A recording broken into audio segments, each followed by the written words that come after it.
Hello children, today in English for Standard 4, we are going to learn a new lesson, the dreadful guest. Now what is the meaning of dreadful? Dreadful means fearful. So when a fearful guest comes all of a sudden to your house or to visit you, what happens? I will read and explain you the lesson, so pay careful attention.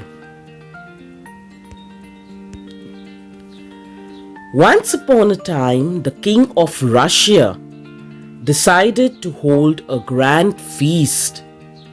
He invited princes, rich merchants, brave warriors, and all the important people in his kingdom.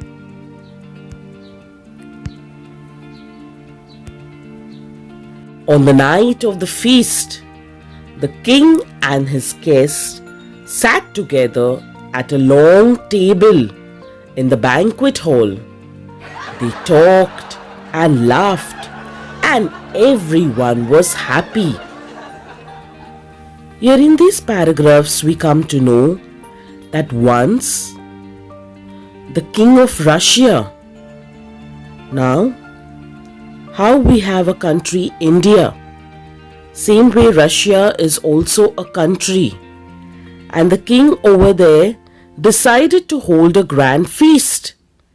Feast means a large meal for many people on a special occasion. So he invited the prince, rich merchants, brave warriors, and all the important people of his kingdom for the feast. And on the night of the feast, the king and his guests sat at the long table in the banquet hall. Banquet means a hall where grand feasts or celebrations are held. They were all talking, laughing, and enjoying themselves, and everyone was happy. Now let's read the next paragraph. Suddenly, a huge animal burst into the hall. It was a horrible-looking dragon.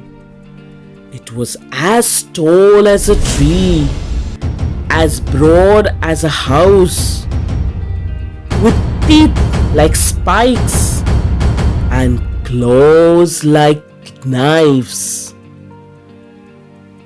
His skin was hard and scaly, and his eyes red. Red hot flames shot forth from his mouth, and black smoke from his nostrils. Now this dragon was also a very mean creature. He loved to be a spoilsport and a killjoy.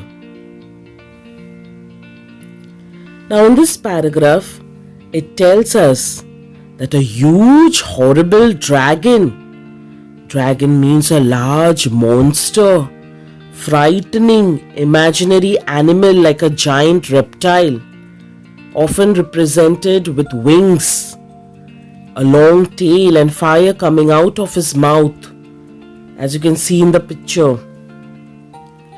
Burst into the hall. Burst into means he entered the hall suddenly. It was tall as a tree, as broad as a house, with teeth like spikes. Spikes means a narrow, thin shape with sharp point at one end. And claws like knives. Claws means a sharp, usually thin and curved nail on the finger or toe of an animal or a bird. With hard and scaly skin. Scaly means covered with scales.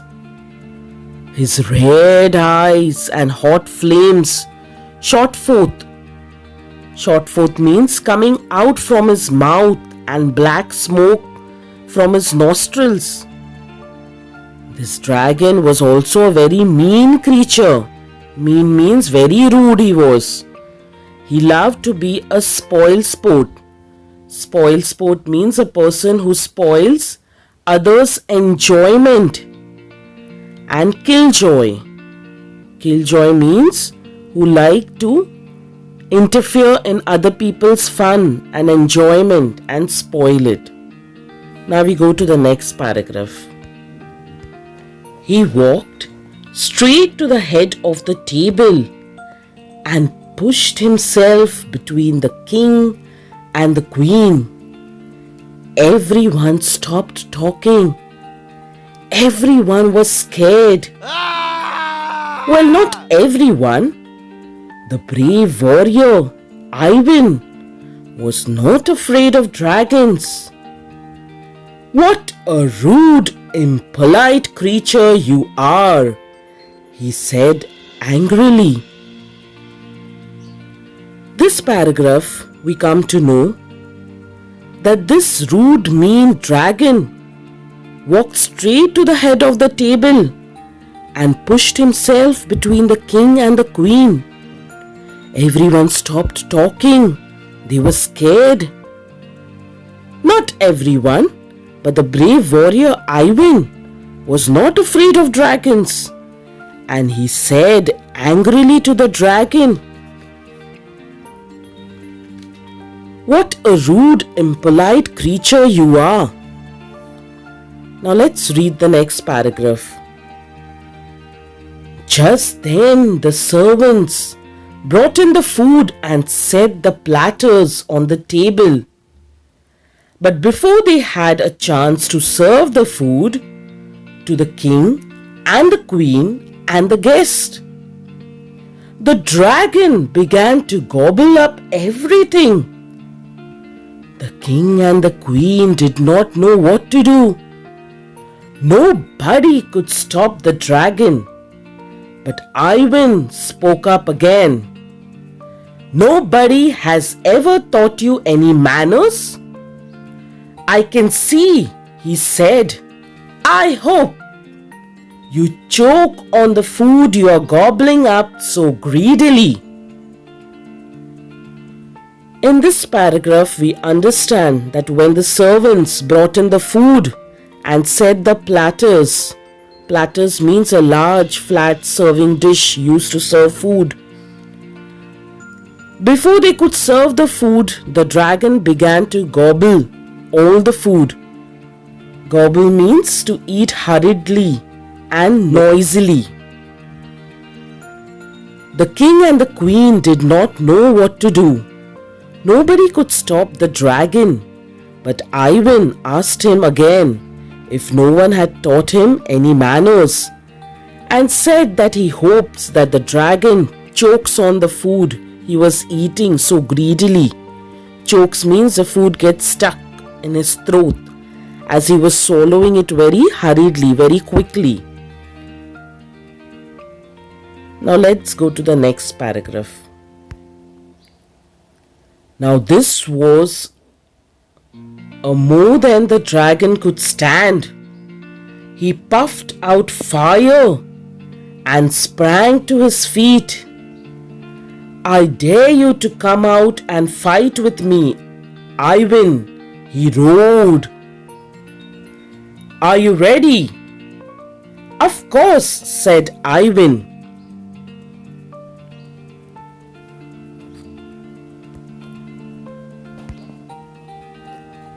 "What have you done, Ivan?" said the king. "Let's put up with the dragon for some more time. You cannot fight a dragon.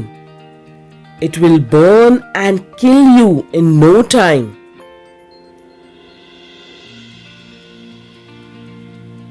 So here in this paragraphs we come to know that the dragon could not take up this insult. He puffed out fire.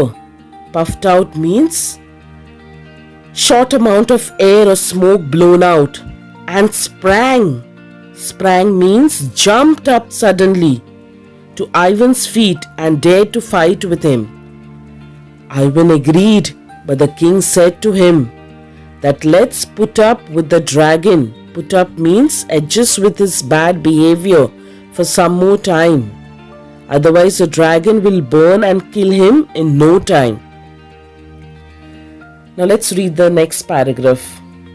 But Ivan was not afraid.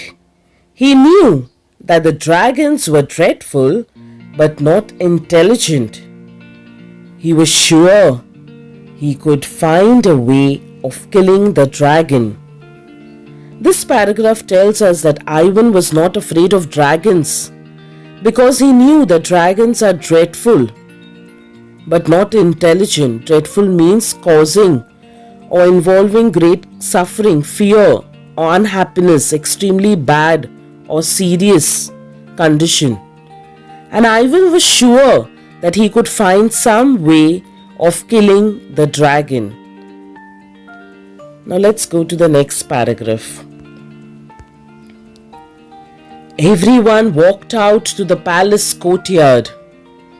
The dragon and the brave warrior faced each other. The dragon smiled, a very mean and wicked smile. Now, how shall I kill you? You silly fool, he asked Ivan. Shall I burn you to death? Shall I smother you with fumes? Or shall I eat you up with my spiked teeth? Here in this paragraph, we come to know that Ivan accepted the challenge to defeat and fight with the dragon, and everyone went to the palace courtyard. The dragon and brave warrior Ivan faced each other. The dragon, with a wicked and mean smile, asked Ivan how he should kill him. Shall he burn him or smother him with fumes? Smother means by covering his face, and fumes means strong smelling gas or vapor. Or tear him up with his claws, or eat him with his pointed teeth. Now let's read the next paragraph. In the meanwhile, however, the clever Ivan had thought of a way of tricking the wicked creature. He folded his arms on his chest and said in a clear voice, Now look here, dragon. When you dared me to fight you, I agreed readily. I thought it would be a fight between just the two of us. Here in this paragraph, we understand that while the dragon asked Ivan how he should kill him, Ivan kept thinking of a plan because he knew dragons are dreadful but not intelligent. So he decided to trick this wicked creature. Now let's go to the next paragraph. Then he pointed behind the dragon. Why have you brought a whole army to help you fight? The dragon was as stupid as Ivan thought him to be. He turned his head to see what Ivan was pointing at. Quick as a flash of lightning, Ivan drew his sword and cut off the dragon's head. There, he said, we won't have to put up with this dreadful guest ever again. In this paragraph, we come to know that Ivan had planned a trick for this wicked creature. And he pointed behind the dragon and asked him why he had brought a whole army to fight when it was supposed to be a fight only between the two of them. As soon as the dragon turned its head to see of which army Ivan was talking about, he drew out his sword and cut off the dragon's head. Then Ivan said, "We won't have to put up with such a dreadful guest ever again." I hope so you have understood the lesson and enjoyed watching the video. Thank you for watching. Please like, share and subscribe my channel and stay tuned for more videos. Bye-bye.